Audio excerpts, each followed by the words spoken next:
How to free up space on phone. Hello everyone, welcome to this channel. I'm here to help you out today. So without any delay, let's get started.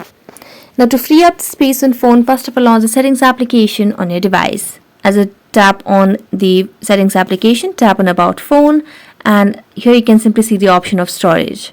Tap on storage, and as a tap on storage, you'll be able to see all the apps or all the factors that are taking up the space on your phone.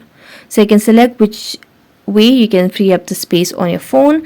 So what you can do is simply scroll down and tap on the option of free up storage.